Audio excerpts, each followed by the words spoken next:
Deus tem nos dado a oportunidade, nestes últimos tempos, de refletirmos no livro de Apocalipse, nas revelações que o Senhor deu ao seu servo apóstolo João, sobre as coisas que estavam acontecendo no seu tempo e as coisas que em breve deveriam acontecer. E ao refletirmos sobre aquela revelação feita há 2000 anos atrás, nós vemos que muitas das coisas que foram reveladas pelo Senhor têm acontecido nos nossos dias e outras ainda acontecerão. Portanto, é bem-aventurado aquele que lê, aquele que medita, aquele que guarda as profecias que foram dadas pelo Senhor. Nós queremos convidá-los para estarem com a Bíblia aberta no capítulo 19 de Apocalipse. Vamos estudar este capítulo e também o 20, para ver o fim da história na terra. Se a revelação do Apocalipse começou com adoração no céu, como vimos lá no começo dos estudos, importava que terminasse também com a adoração no céu. E é isto que estudaremos na primeira parte do estudo de hoje, nos 10 primeiros versículos. Na segunda parte, veremos o anúncio da batalha final, versos 11 até o 21. Na terceira parte, falaremos sobre o milênio. Já no capítulo 20 de Apocalipse, os 10 primeiros versículos. E do 11 até o 15, estudaremos na última parte sobre o juízo final. Primeira parte, portanto, júbilo no céu. Apocalipse, capítulo 19. Mantenha a sua Bíblia aberta ou acessada pelo instrumento que você tem em sua mão, seja o tablet, seja o celular. Apocalipse 19, de 1 a 10. Nós vamos ler de acordo com o desenvolvimento do estudo. No estudo anterior, falamos sobre a queda da Babilônia, contrastando com o triste lamento dos habitantes da terra por esse evento, pois com ela se foi toda a esperança da humanidade de uma vida de prazeres, de delícias carnais, de vantagens econômicas, de reinado de ideias e comportamentos libertinos, de princípios, de crenças, de práticas religiosas relativas e convenientes. O júbilo no céu mostra uma numerosa multidão composta de crentes de todos os tempos, lugares, povos, línguas e nações, festejando a vitória de Cristo sobre o mundo de pecados e iniquidades. Vitória que anuncia que o reino do mundo é do Senhor Jesus. Quando leio a respeito de pessoas de todos os tempos, lugares, povos, línguas e nações, me vem à mente um dos congressos internacionais que participei, de igrejas, onde pessoas de todos os lugares do mundo estavam presentes. E como foi sensacional estar com aquelas pessoas ouvindo línguas diferentes, vendo culturas exibidas nos trajes, nos comportamentos das pessoas, cada um de acordo com o lugar em que viviam. E agora vemos esta expressão repetida em Apocalipse. Fico imaginando como não será gostoso no céu estar com pessoas de outros lugares, de pessoas que aqui na terra tiveram outras culturas, outros comportamentos, outros idiomas, cantando, quem sabe, cada um na sua língua materna, os altos louvores de Deus. Os crentes são os remidos do Senhor. E aqui no texto, nos versículos iniciais, já são vistos trajados com vestes de justiça para as bodas do Cordeiro. As bodas, as vestes nupciais, aliás, são os atos de justiça dos santos, conforme o verso 8 menciona. E aqui nos lembramos daquela parábola contada por Jesus em Mateus 22, de 11 a 14, na parábola das bodas. Os versículos 11 a 14 desse capítulo 22 de Mateus dizem: entrando, porém, o rei para ver os que estavam à mesa, notou ali um homem que não trazia veste nupcial. E perguntou-lhe: amigo, como entraste aqui sem veste nupcial? E ele emudeceu. Então ordenou o rei aos serventes: amarrai-o de pés e mãos e lançai-o para fora, nas trevas. Ali haverá choro e ranger de dentes, porque muitos são chamados, mas poucos escolhidos. Neste capítulo 19 de Apocalipse, os 24 anciãos e os 4 seres viventes, em seus altos louvores, fazem um eco com repetidos améns, expressando esse alto louvor, a exaltação e adoração àquele que é o único digno de recebê-los. Também em minha mente passa que no céu vamos viver uma espécie de um teatro, não uma representação, mas uma série de movimentos e sons orquestrados, bem treinados, aperfeiçoados, de todos os grupos ali representados, louvando ao Senhor, numa alternância de movimentos e sons, mas todos oferecendo a Deus o mais alto louvor e a mais perfeita adoração. Sim, o céu é a esperança mais prazerosa de cada um de nós que fomos lavados pelo sangue de Jesus. Paulo, na sua carta aos Filipenses, nos lembra que a nossa pátria não está aqui embaixo na terra, mas está nos céus, de onde também todos nós aguardamos o Salvador, o Senhor Jesus, o qual transformará o nosso corpo de humilhação para ser igual ao corpo da sua glória, segundo a eficácia do poder que ele tem de até subordinar a si todas as coisas. O autor da carta aos Hebreus também confirma as palavras de Paulo quando diz: eles agora sim aspiram uma pátria superior, isto é, a celestial. Por isso, Deus não se envergonha deles de ser chamado seu Deus, porquanto lhes preparou uma cidade. Aos crentes, Jesus prometeu: na casa de meu pai há muitas moradas. Se assim não for, eu vou-lhe teria dito, pois vou preparar-vos lugar. E quando eu for e vos preparar lugar, voltarei e vos receberei para mim mesmo, para que onde eu estou estejais vós também. João 14, versos 2 e 3.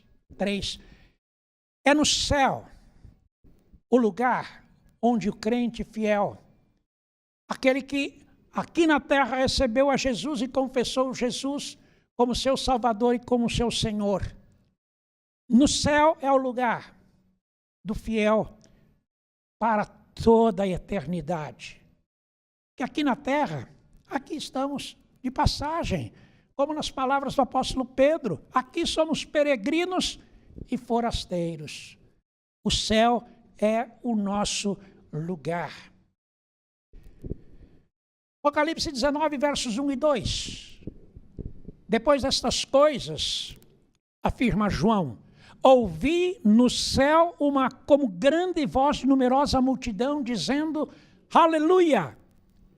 A salvação e a glória e o poder são do nosso Deus, porquanto verdadeiros e justos são os seus juízos, pois julgou a grande meretriz que corrompia a terra com a sua prostituição, e das mãos dela vingou o sangue dos seus servos.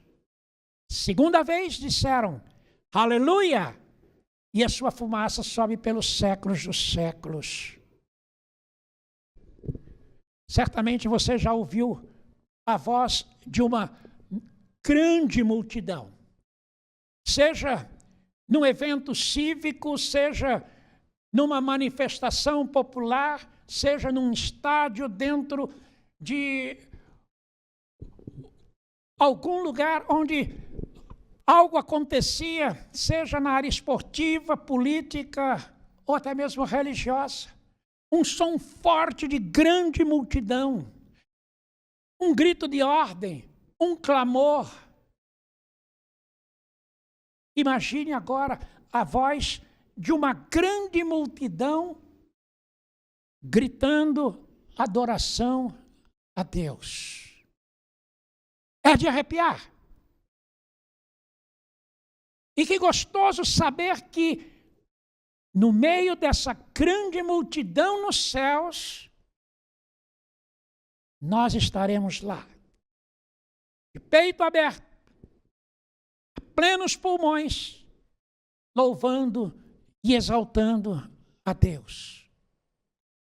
O que significa esta adoração? Pelo menos 3 coisas. A primeira delas é uma proclamação. A salvação, a glória e o poder pertencem a Deus. Segundo, é um reconhecimento da justiça divina feita na terra. Os juízos de Deus são verdadeiros. Ele julgou a grande meretriz que corrompia a terra com a sua prostituição. E em terceiro lugar, é um agradecimento a Deus pelo sacrifício que muitos irmãos fizeram das suas vidas em testemunho da sua fé.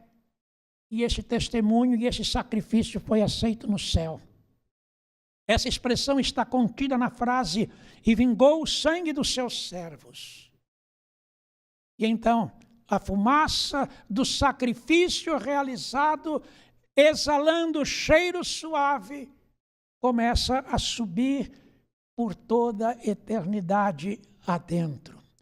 Um espetáculo inaudito. Os 24 anciãos e os 4 seres viventes, nessa hora, se prostraram em sincera adoração a Deus. João viu estes 24 anciãos e os 4 seres viventes alternando com a igreja harmoniosamente os sons e os movimentos. Todos exaltando o poderoso Deus. E a igreja respondendo com aleluia.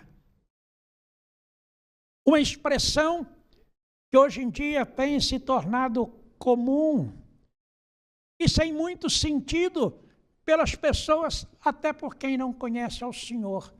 Mas que na linguagem bíblica, aleluia é uma palavra especial.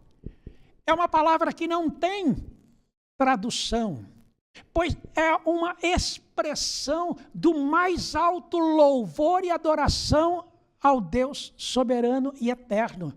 Portanto, dizer aleluia sem estar adorando a Deus é falar uma palavra que não tem sentido algum. Mas quando dizemos o aleluia, louvando e adorando a Deus, então estamos exaltando o soberano com expressão que nem palavras temos para descrevê-la. Dai louvores ao nosso Deus, todos os seus servos, e os que o temeis, os pequenos e os grandes. Nos céus, crianças são vistas adorando a Deus, os grandes são vistos adorando a Deus. Os que aqui na terra foram pequenos no sentido intelectual, cultural, de importância, que não foram muito reconhecidos pelas pessoas, mas lá no céu estarão adorando ao Senhor. Os grandes, muitos grandes aqui na terra chamam a atenção para si, mas no céu eles apontam o centro da adoração como sendo o próprio Deus. toda a glória, todo louvor são dados ao Senhor, pois reina o Senhor Todo-Poderoso. Daí o convite: alegremo-nos, exultemos e demos-lhe a glória, porque são chegadas as bodas do Cordeiro, cuja esposa a si mesmo já se ataviou, pois lhe foi dado vestir-se de linho finíssimo, resplandecente e puro. Como temos visto nesta série de estudos, Apocalipse está recheado de textos que mostram adoração no céu. Vimos isso em Apocalipse 4, em Apocalipse 5, 7, 11, 12, 15, 16. E agora estamos vendo novamente no capítulo 19. E o que isso significa? Significa que o Senhor estava mostrando para João e estimulando João para fazer o mesmo com seus irmãos de fé, para que não perdessem de vista que o céu é uma realidade para todos aqueles que esperam pelo Senhor. Não importam quão grandes sejam as lutas e os sofrimentos aqui na terra. Tudo isso é passageiro. Importa que no céu a alegria será eterna. João, então, se detém para apreciar mais de perto essa celebração das bodas do Cordeiro. Imagino que na mente do apóstolo deviam vir aquelas várias celebrações de casamento que ele participou. Os rituais do noivo e da noiva, as vestes nupciais, as palavras de instrução, de incentivos ao novo casal, as alianças, os juramentos feitos, os convidados, as comidas, os lugares enfeitados. Mas o que ele viu no céu, jamais teve, tem ou terá igual na terra. E aqui nos lembramos de 2 Coríntios 12, 4 e também de 1 Coríntios 2, 9, das palavras inefáveis aos quais não é lícito ao homem referir-se. O apóstolo Paulo disse que nem olhos viram, nem ouvidos ouviram, nem jamais penetrou o coração humano que Deus tem preparado para aqueles que o amam. João estava extasiado com tudo que via, com tudo que ouvia. Sim, por tudo isto, são belas as palavras do verso 9. Bem-aventurados aqueles que são chamados à ceia das bodas do Cordeiro. Nós estaremos lá como parte da igreja gloriosa de Cristo. O anjo, ao dizer para João, são estas as verdadeiras palavras de Deus no verso 9, deixa claro que o que João estava vendo não era algo da sua imaginação, não era uma ilusão, mas algo real e verdadeiro. Um prenúncio, uma antecipação daquilo que acontecerá na eternidade. Por isso ele devia resistir a toda e qualquer ideia de ser esta apenas uma fantasia, uma falsa esperança. Ainda mais para ele e para seus irmãos que estavam atravessando por dias tão difíceis aqui na terra, tão cheios de incertezas, de temores, de dores e de sofrimentos, movidos pelos adversários do Senhor Jesus e do Evangelho, razão pela qual João e muitos irmãos estavam presos, exilados lá na ilha de Pátimos. Os decretos de Deus, queridos, são eternos. Ele é o poderoso Deus que não pode mentir. Quando ele disse que haverá grande festa no céu, é porque haverá mesmo. E tudo já está preparado para esse grande e glorioso dia. O dia da vitória de Jesus. O dia do encontro da igreja com o seu Senhor amado. Nesse ímpeto de exultação, João mais uma vez se prostra para adorar no que foi prontamente advertido pelo anjo. Verso 10, não faças isto, sou o conservo teu e de teus irmãos, que mantém o testemunho de Jesus. João, adora a Deus, pois o testemunho de Jesus é o espírito da profecia. Claro que João sabia que só Deus deve ser adorado, e que estava diante de um anjo que estava lhe dando aquela revelação magnífica. Mas aqui fica uma advertência também para nós, quando estamos extasiados com as revelações de Deus. Ainda que a nossa carne se incline, achando que por haver anjos no lugar de culto, podemos adorar, porque tudo é de Deus, devemos ter em nossa mente que curvar somente a Deus é devido. Somente diante daquele que é o soberano e santo Deus. Jamais curvar a qualquer ser celestial, a qualquer criatura, a qualquer imagem que represente Deus. Esteja ela em nossa mente ou seja ela a confecção das nossas mãos. Imagem da divindade não é santa, mas é diabólica. Só Deus é santo. Deus é espírito. E o ensinamento de Jesus é que os verdadeiros adoradores devem adorar a Deus somente, em espírito e em verdade. Cuidemos, pois, da insensatez, do engano e da mentira do nosso coração. Na segunda parte do nosso estudo, nos versos 11 a 21, o palco estava montado para o desfecho final. João viu o céu e eis um cavalo branco. O mesmo cavalo branco e o cavaleiro que foram vistos lá em Apocalipse 6, versículo 1.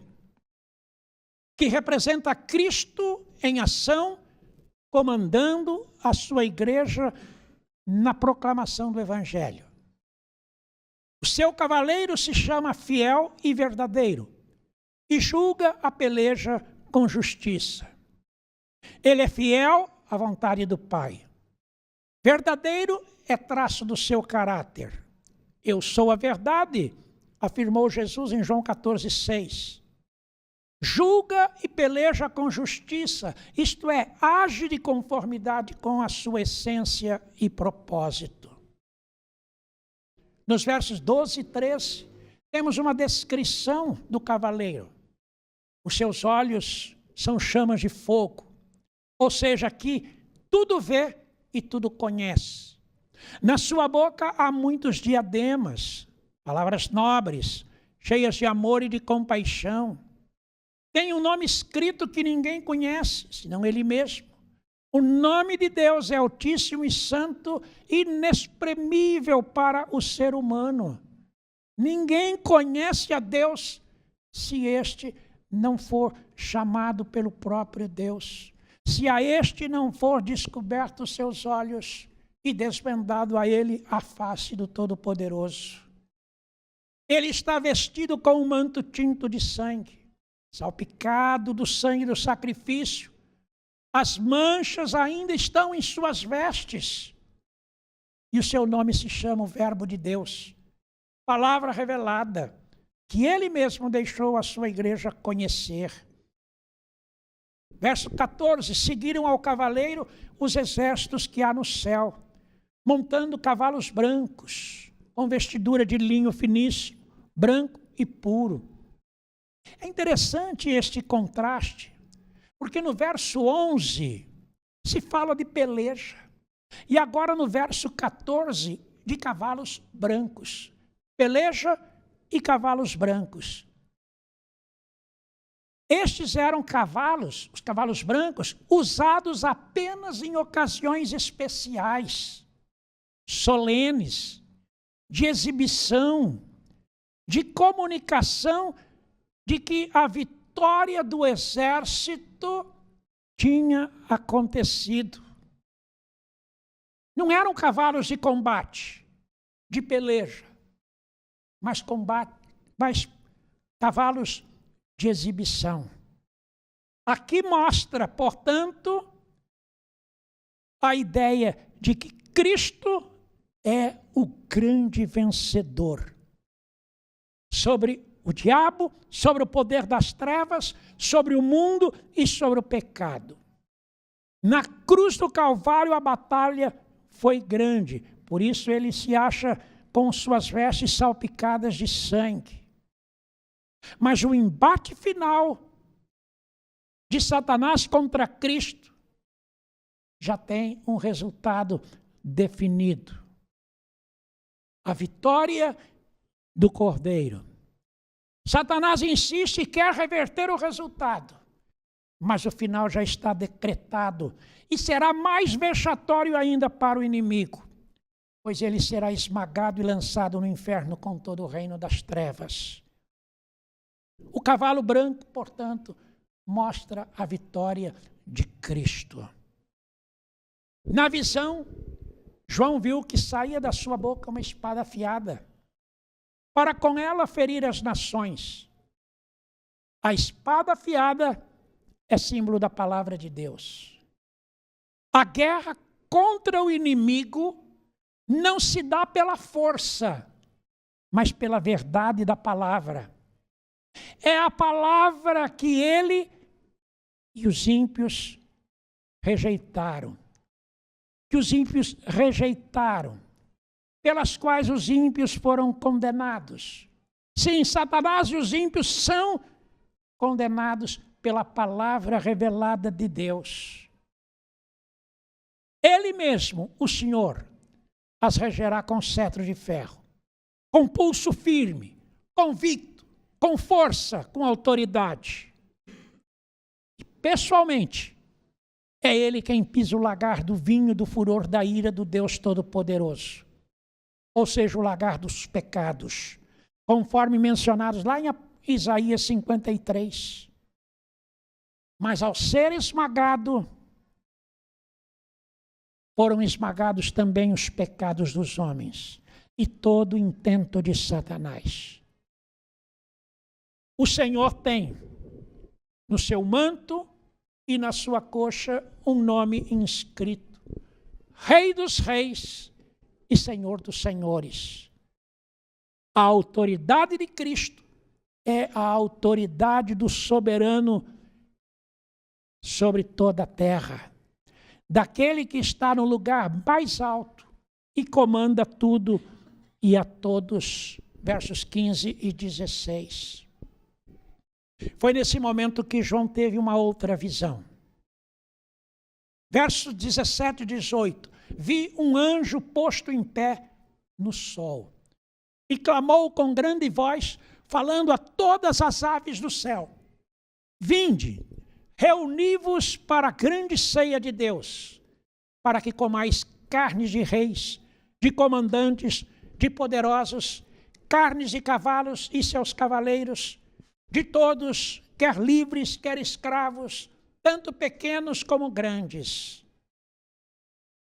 Qual ave de rapina não gosta de carnes de animais mortos?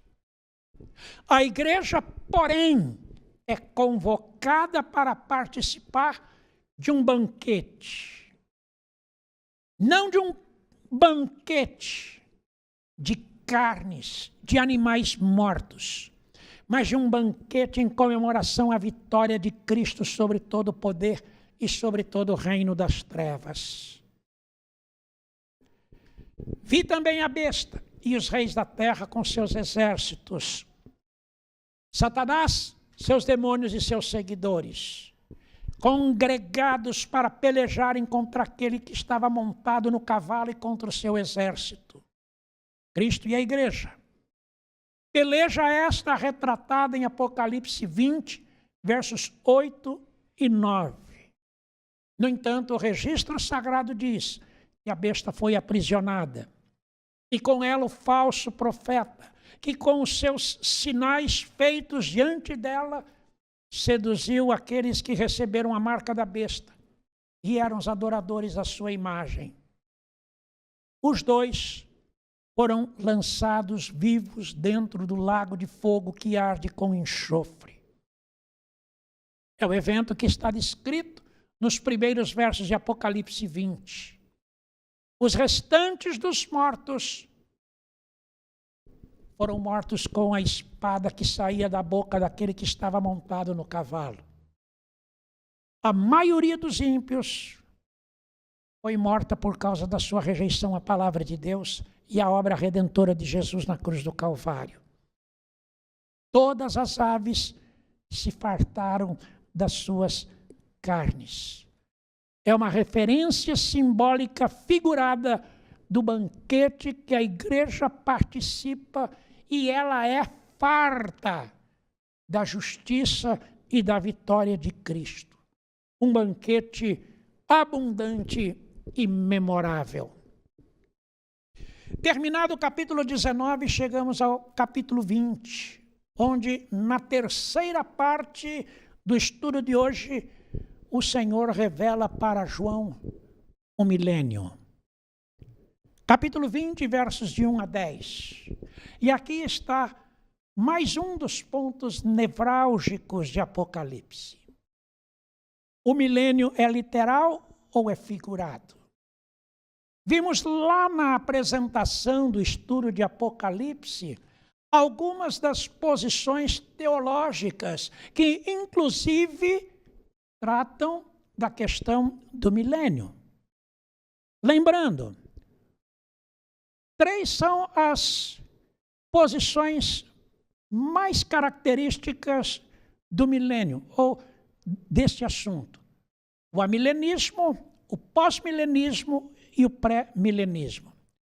Os amilenistas, a própria palavra já indica, afirmam que milênio não existe. É apenas uma designação de tempo que indica o reinado de Cristo entre a primeira e a segunda vindas de Jesus. E, portanto, segundo os amilenistas, já estamos vivendo no milênio. Os pós-milenistas acreditam em milênio. E também dizem que já estamos vivendo nele.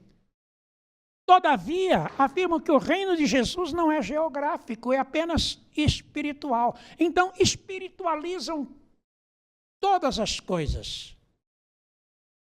A dificuldade destas duas posições, de pensar que estamos vivendo milênio, nessa época entre a primeira e a segunda vinda de Cristo, é encaixar a ideia de que Apocalipse 20 mostra que Satanás já está aprisionado. E a pergunta que faço aos amilenistas e pós-milenistas é: será que Satanás já está aprisionado? Se é que estamos vivendo o milênio. Como responder às tantas maldades, às tantas injustiças, às mentiras, às corrupções que há na terra? Satanás não está aprisionado. Eles afirmam que está, mas não está impedido de agir. E citam, mostrando o que acontece nos dias de hoje. Que os bandidos dos altos escalões, ainda que presos nos presídios, seja do Brasil ou do mundo, não estão impedidos de agir. De dentro das prisões comandam o crime. Então citam esta mesma expressão para dizer que Satanás está aprisionado, mas não impedido de agir. Mas aí levantamos uma outra questão, ela é mencionada pelo apóstolo Paulo, quanto àquele que detém a chegada do anticristo. Se Satanás já está preso, mas não impedido de agir, então é ele quem detém o surgimento do anticristo. Mas isto não faz sentido algum, porque ele é o maior interessado no aparecimento do anticristo. Porque é o anticristo que vai representá-lo. É o anticristo que vai agir pelo seu poder. É o anticristo que vai promover a grande batalha final contra Cristo. É ele quem vai seduzir as nações. É ele quem é o homem da iniquidade. Não é Satanás que está impedindo o anticristo de aparecer e de exercer a sua autoridade maligna na terra. Os pré-milenistas acreditam no milênio.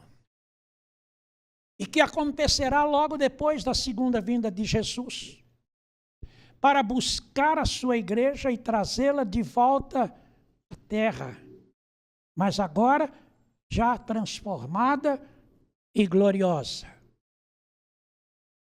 E aqui os pré-milenistas se dividem entre aqueles que acham que o milênio é literal e os que acham que o milênio é figurado.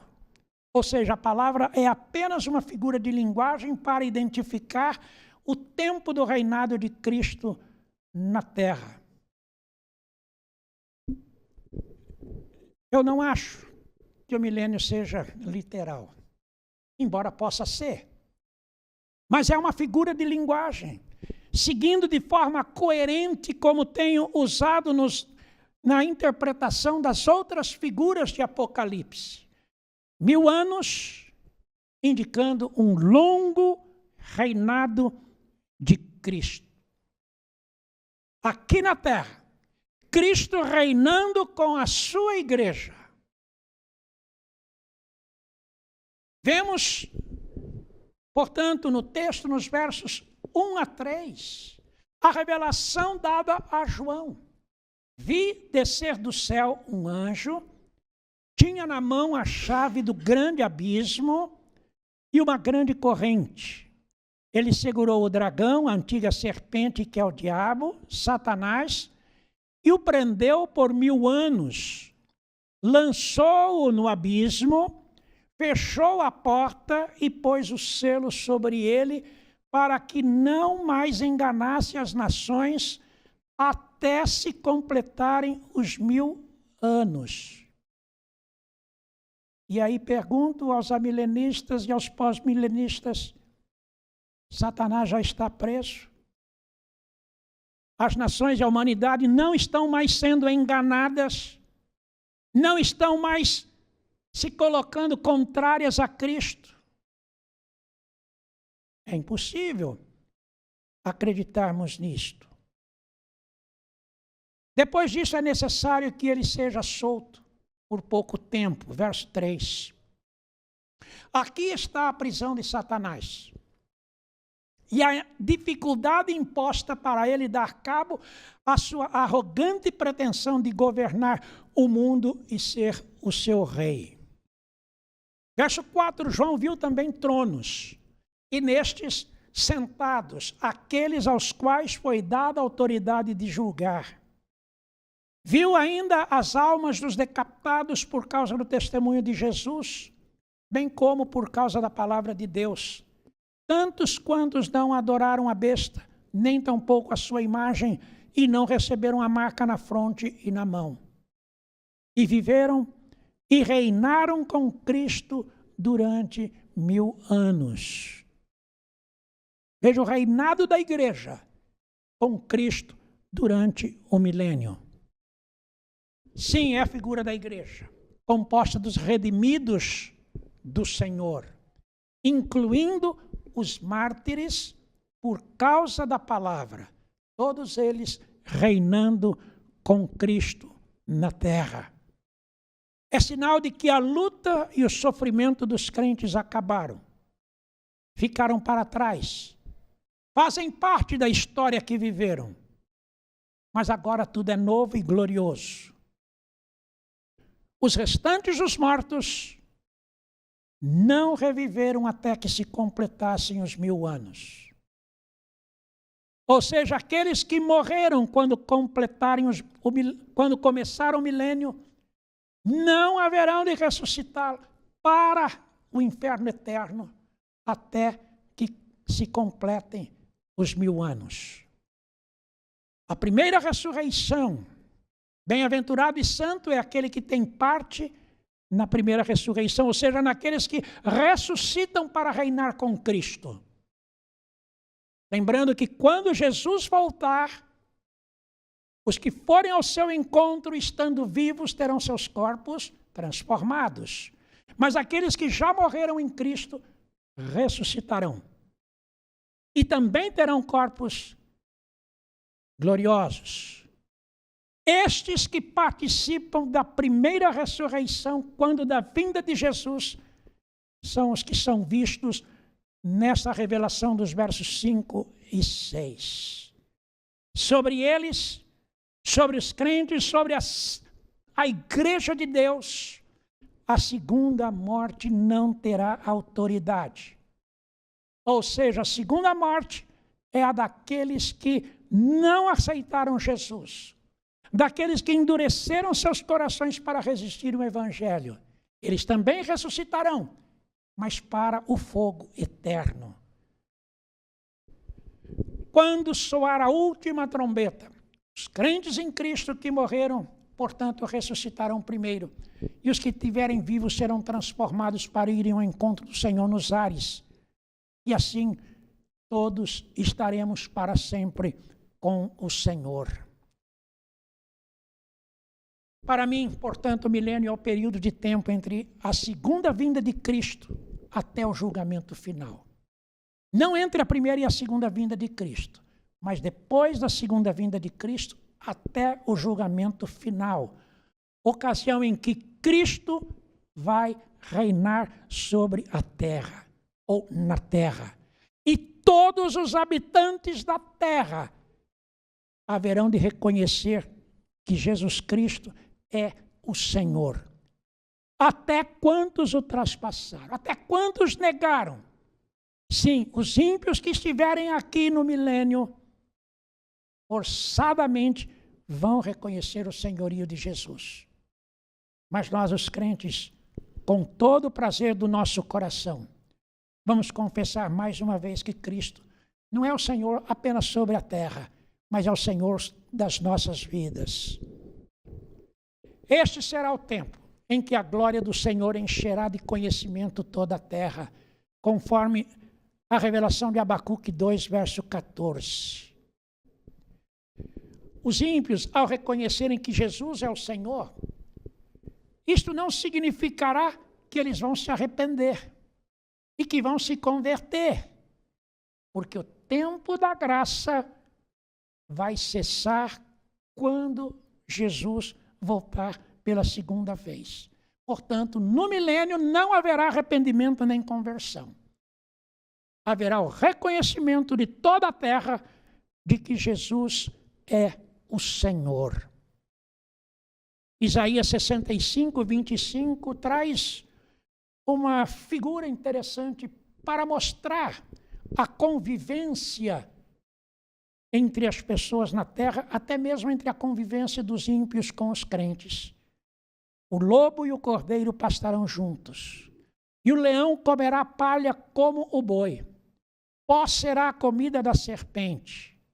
Não se fará mal nem dano algum em todo o meu santo monte, diz o Senhor.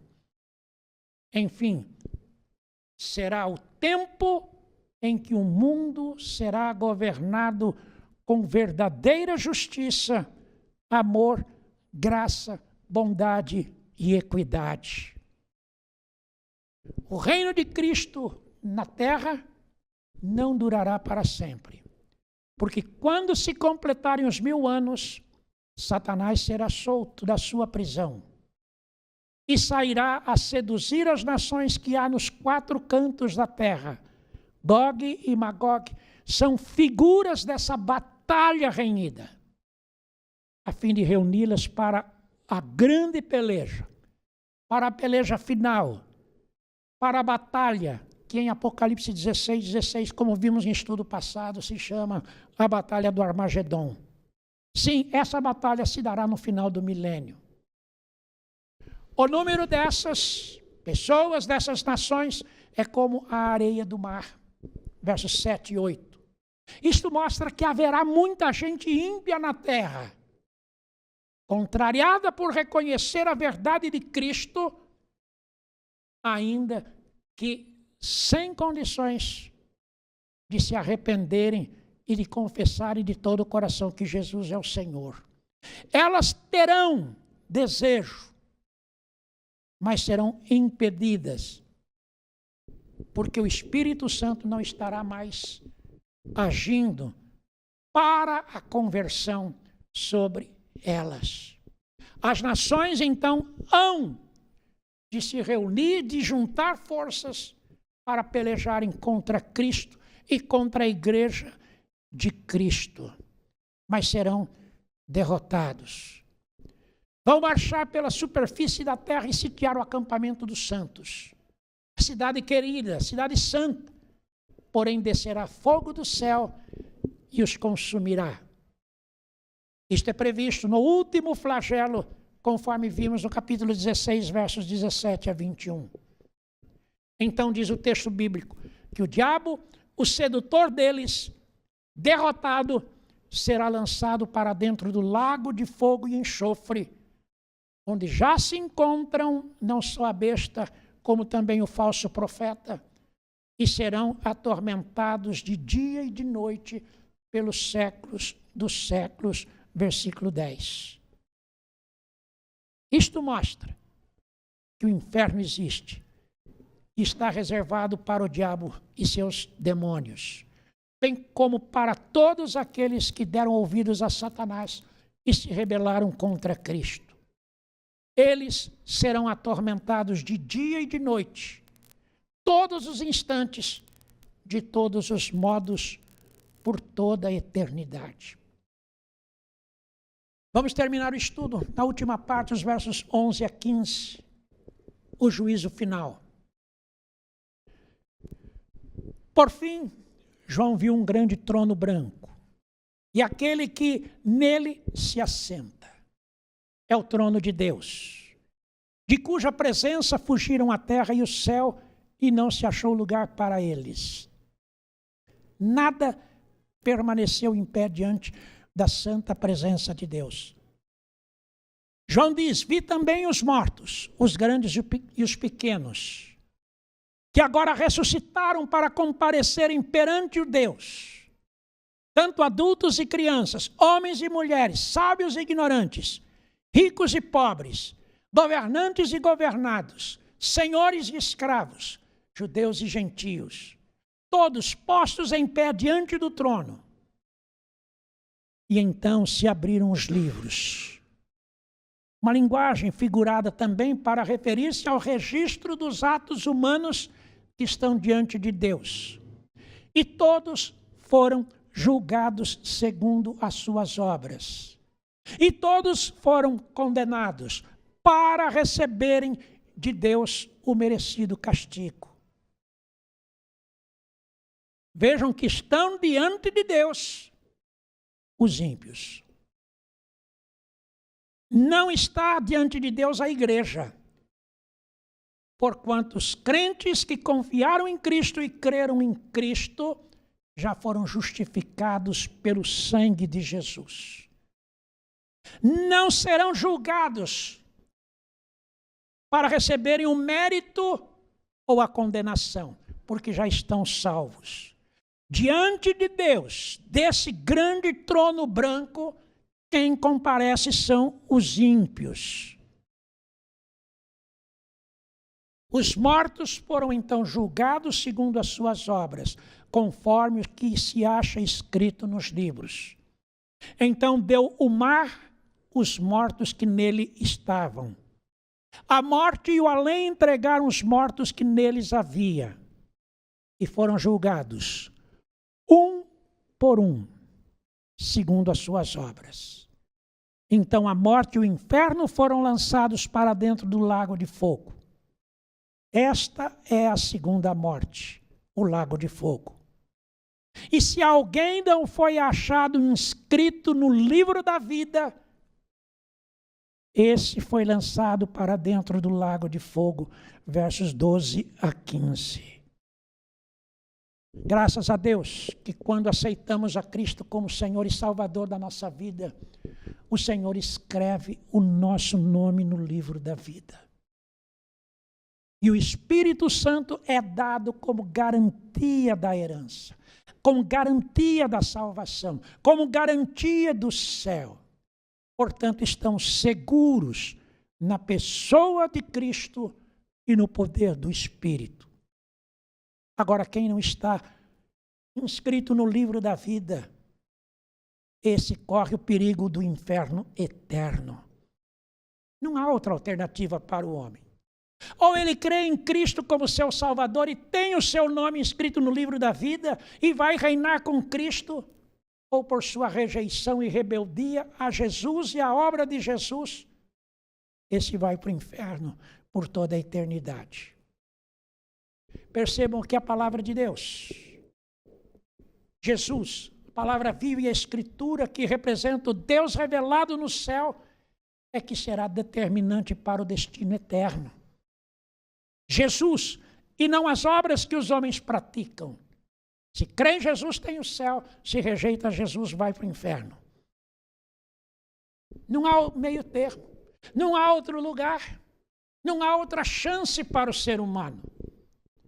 Um por um dos ímpios será julgado em suas obras com base em Jesus.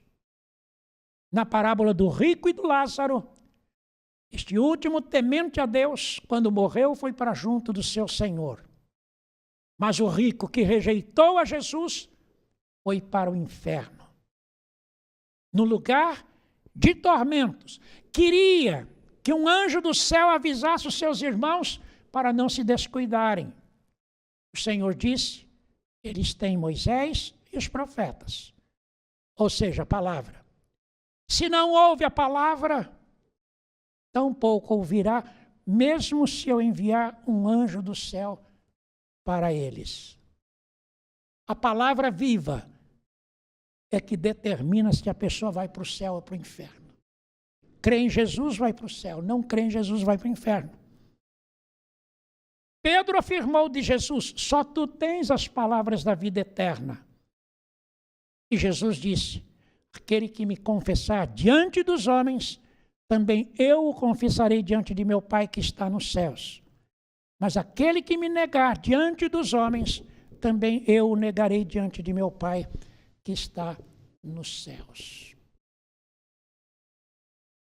Refletidos os capítulos 19 e 20, o que fica para nós é a realidade, a verdade, de que céu e inferno existem. No céu estarão aqueles que se renderam a Cristo. Todos, de todos os lugares, de todas as culturas, de todas as nações, de todas as línguas. Todos reinando com Cristo. Todos diante do trono de Deus, louvando, glorificando e confessando Jesus como Senhor de suas vidas. Festejando a vitória de Cristo sobre todo o império do pecado e do mal. Mas no inferno, que muitos insistem em não acreditar que existe, esses vão para o inferno, porque justamente não acreditaram, porque não reconheceram Jesus. Acharam que tudo que está proclamado no Evangelho é bobagem, é mentira, é engano, é falação. O inferno existe. E será uma triste realidade para os que para lá forem. Não vão poder escapar de lá. Mas o céu também existe para aqueles que em Cristo ousaram acreditar nele, render as suas vidas a ele e servi-lo de todo o seu coração. Você para onde vai, amigo, que me ouve? Se hoje fosse o último dia da sua vida, o último momento, qual seria o seu destino eterno? No céu ao lado de Jesus? Ou no inferno? Por ter rejeitado a Jesus. Pense nisso. E ainda hoje, tome uma decisão ao lado de Jesus. E se já é crente, firme-se cada vez mais no Senhor. E se disponha cada vez mais ao lado de Jesus para anunciar a mensagem da realidade eterna. Para que, quem sabe, ainda em tempo, seus familiares, seus amigos e as pessoas a quem você tem ainda contato, possam se render a Jesus e confessá-lo como Senhor de suas vidas, assim como você confessou.